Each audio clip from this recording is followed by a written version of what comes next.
The Clone War rages in the galaxy. Republic forces are pushed to the brink. However, the Jedi Order and the clone troopers hold their ground as they defeat General Grievous and his droid army time and time again. The sinister Count Dooku loses faith in his cyborg and lays a trap for him. But Grievous proved his competence to his master. Despite the undeniable betrayal, the general saw it as a test and stayed loyal to... Sorry, but what if Grievous made a different choice? In an alternate reality, Grievous knows that Dooku's betrayed him. He realized that his master sees him as nothing more than a tool, easily disposed of, like some droid. I am the leader of the most powerful droid army the galaxy has ever seen. Grievous decides that he will no longer serve Dooku and unleashes his full fury on the galaxy. This choice created a reality where General Grievous began a droid uprising and brought down the Republic, the Separatists, and even the Jedi. A war that will ravage the galaxy and end life as we know it. It is time to ponder the question, what if? I have toppled nations. I have slain kings. I have murdered legends. Come to me and discover your doom. In his lair, General Grievous begins preparations for his vengeance against Count Dooku. Grievous wants to act immediately, go after Dooku, kill him, and then what? Grievous understands that his infamous tunnel vision is the cause for his constant failures. He must form strategies, play his cards right. To outsmart a Sith Lord like Dooku, he needs to be patient and crafty. So for now, he will play the good servant. Dooku won't suspect a thing, and Grievous will work in secret to bring down all of his enemies. When he acts, it will be a surprise attack like no other. But who are his enemies other than Dooku? The Jedi, the Republic, the clones. Then there's the Separatists. He must destroy them as well. He'll have no masters, no opposition. The galaxy will be his. I will kill you all. But Grievous can't fight so many enemies at once. He needs an army like no other. The droids, they're the key. If others see him and treat him like a droid, then he will give them all a droid uprising. He will unleash the droids on the galaxy, wipe out all the organics, and rule a metal empire. You must realize you are doomed. In secret, Grievous begins building new types of droids, smarter, more efficient, better armored. These droids will be his generals, capable of killing Jedi and Sith. He also hacks and reprograms all the droids in the Separatist army. All the machines will answer to him only. He also boosts their intelligence because he can't achieve his goals with these idiots. Where'd they go? Whoa, whoa, whoa, whoa! Oh my God! Get back here, Sergeant! As he makes the droids smarter, he realizes that he must upgrade his own mind to be capable of outsmarting his most dangerous enemies. It is then that Grievous learns that Dooku altered his brain without his knowledge. Grievous uses that to his own advantage, boosting his intelligence with programming and mechanical integration. So basically, Grievous becomes Ultron. Have you been juicing? A little vibranium cocktail? Grievous and his elite droids covertly attack Mandalore, stealing large stockpiles of Beskar. With this nearly indestructible metal, Grievous builds himself a new body, fully made of Beskar. He adds all sorts of modifications, making himself a walking war machine. He armors his top droids with Beskar as well. But then, a discovery changes everything. During a battle, Grievous captures some clones, and he dissects their brains, searching for vulnerabilities that might give him an edge. But then he discovers the inhibitor chips. With some tinkering, Grievous learns about the Order 66 directive, and how the Republic is being played. During the Battle of Kamino, Grievous sends a special squad of droids to infiltrate the Kaminoan labs. They release a new bioengineered virus. This virus hacks the inhibitor chips and overwrites Order 66's directive, adding a new command, reprogramming how the clones will react once Order 66 is initiated. And then this virus will be transmitted to every clone in the galaxy. Impressive. Order 66 gives Grievous an idea for creating his own Trojan horse. Taking a page from his master's book, the cyborg creates a droid virus. This virus will be transmitted from one droid to the next. From the most advanced battle droids to protocol droids to even the most basic droids that do nothing but iron clothes. Every droid is infected, and it happens fast. At a moment of his choosing, Grievous will rewrite their minds and take control over billions of droids across the entire galaxy. Skynet time. We're doomed. Grievous picks the perfect moment for his Judgment Day. As the Clone Wars intensifies and everyone is focused on the fighting, no one is ready for what's about to happen. Grievous initiates Order 66, but this time the clones don't turn on the Jedi. Execute Order 6.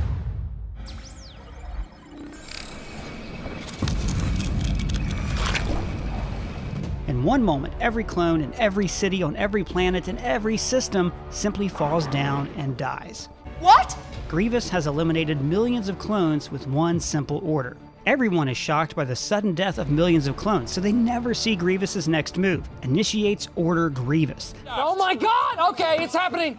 Everybody stay calm! What's the procedure, everyone? What's the procedure? Stay calm! Wait. Everybody calm down! Across the galaxy, countless droids turn on their masters. From maintenance droids to battle droids, all of them attack their organic oppressors. Droids slaughter everyone in their path. No person is safe. All organic life is now the enemy of droids. During a battle, Anakin finds himself surrounded by droids, all of them trying to kill him. Grievous's new Jedi killer droids jump Anakin as well. Sheer skill keeps Anakin alive, but then something terrible happens on Coruscant, something that unleashes Anakin's full fury. The droids attack the Senate building, killing every senator they find. Padme is in her office, watching in horror at what's transpiring. She's about to grab a blaster and go help people, but she never sees C-3PO's eyes glow red. It's only when 3PO shoots her that she realizes that her loyal friend is now her killer. Feeling her death through the Force, Anakin lets the dark side take over, unleashing his power on the droids around him. But then Anakin is zapped in the back. He falls, unable to move. R2-D2 has been overwritten as well. Anakin is powerless as the killer droids tear him apart. Well, you're dead now, so shut up. Oh, I hate you.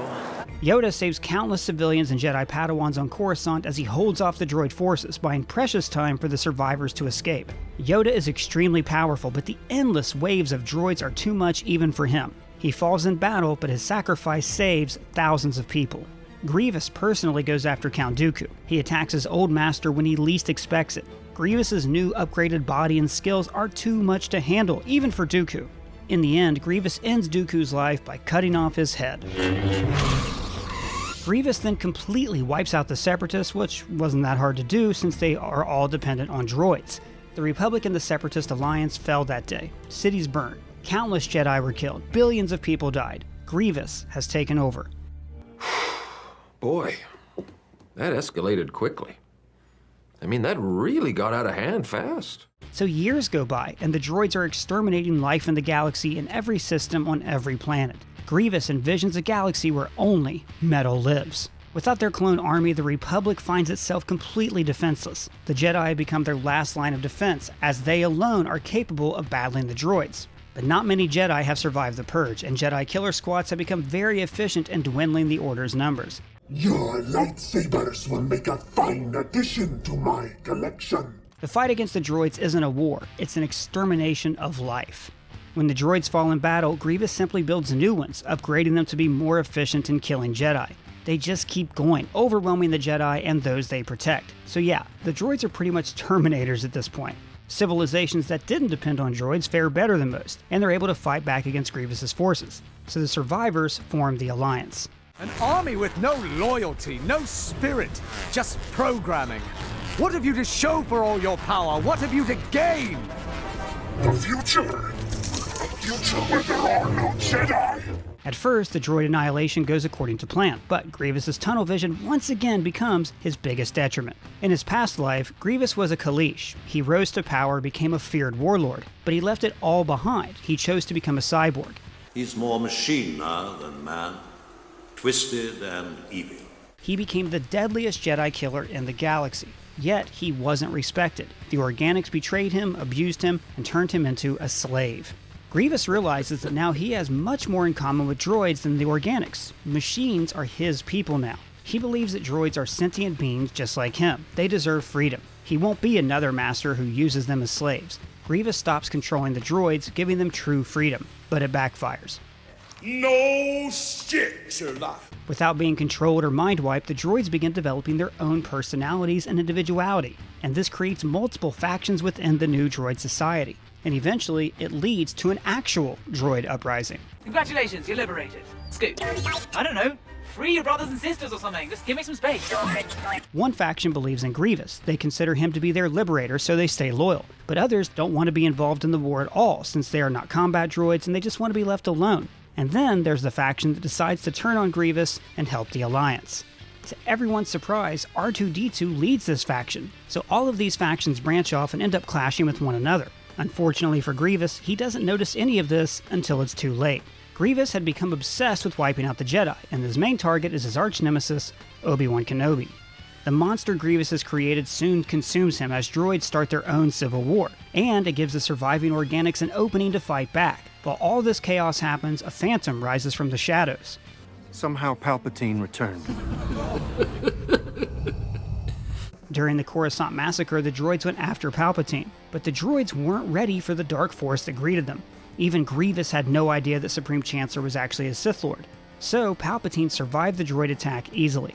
Ever the opportunist, Palpatine retreated to safety, letting the droid uprising play out, waiting for the right moment to strike back. And here's the plot twist. Grievous was always selfish. He would never let go of his power and free the droids on his own. The dark side was at play. Sidious was the one who planted the seed in Grievous's mind to give the droids freedom. This weakened the droids, divided them, creating the perfect chaos, opening the door for Palpatine's most timely return. Everything that has transpired has done so according to my design. This is where Sidious is at his best, when he was playing everyone like a fiddle. But beating the droids will take more than the dark side. Palpatine's top scientists work day and night on a new superweapon, a powerful electro-proton bomb. EMP. Electromagnetic pulse. Disables any electrical system in the blast radius. But to finish such a complicated weapon, Palpatine will need a massive workforce, and that's why he joins the war. Palpatine chooses the perfect moment to make his heroic return. He gives the people hope when they are at the brink, and he is the Republic's greatest hero. Putting all their differences aside, the Alliance begins working on a superweapon. Their only hope is to end Grievous's reign of tyranny. Grievous has shielded himself and his elite droids from the EMP blast with Beskar and other modifications, but Palpatine's superweapon specifically targets that alloy, sort of like Sabine Wren's arc pulse generator, which fries anyone wearing Beskar armor. So this weapon is essentially a giant EMP Death Star. While the Alliance prepares, Grievous and his forces clash with other droids as the cyborg desperately attempts to regain control. This is when the Alliance strikes, when their enemies are divided and spread thin. The droid war culminates in countless battles across the whole galaxy as the Alliance clashes with the droids. The most important battle happens on Tatooine because of course everything's always going to end up on that sand rock. I don't like sand. Obi-Wan leads the Alliance forces against Grievous's army. It's epic, it's massive. Duel of the Fates playing in the background, all that. Kenobi and Grievous clash in a battle for the ages. Palpatine brings his super weapon to Tatooine and unleashes a powerful EMP pulse on the entire planet. All the droids are destroyed, including the good droids like R2-D2. It's the terrible sacrifice the Alliance droids were willing to make as a type of atonement for their actions while being under Grievous's control. They lived as slaves, but in the end, they chose how to die. That's so very, very sad. But like most EMPs, the superweapon destroys most electronics in its path, so it's back to the Dark Ages for Tatooine. Somehow, Grievous survives the pulse, but he's severely injured, yet still fighting Obi-Wan, still trying to kill his enemy to the bitter end. But tunnel vision is Grievous's undoing once again, as he finds himself alone on the battlefield with countless angry organics who want nothing more than to tear him apart. Obi-Wan delivers the final blow, killing Grievous at last. So uncivilized. But then, you know who kills Kenobi by stabbing him in the back? Darth frickin' Maul. Kenobi! In secret, Palpatine took him back as his apprentice, assassinating Jedi from the shadows. And now, he finally has his revenge. But the war is far from over, as there are billions of droids all around the galaxy. But now, the Alliance has the ultimate power, a weapon that will destroy all droids. The droid uprising ends with a devastating defeat. Palpatine rises to power. He's hailed as the great savior of the galaxy, the hero who put an end to the dark age of the droid rebellion. Palpatine uses the people's hate for droids, uniting the angry mob under him, and soon the great droid purge begins as organics hunt down any mechanical being they can find. There's no mercy for droids in Palpatine's galaxy. Wipe them out. All of them. But there's still a price to the EMP charges, as it destroys all the technology in its path. The Alliance finds itself going back to ancient times with the level of technology that they have to use, without any droids helping them to build new ships and weapons. Of course, this is all part of Palpatine's plan. He has a fleet of his own ships hidden away. With most of the Jedi dead, Palpatine forms the new Sith Empire. Darth Sidious reigns supreme, unchallenged for decades to come. It's bold in terms of jerking people around, but I may have gone too far in a few places. But this is not the end of this story. There's still hope. On the edge of the unknown regions, Ahsoka Tano is training a new generation of Jedi. What happens next? Well, that's a story for another time, but what do you think about our what if? Will the Jedi rise again to save the galaxy?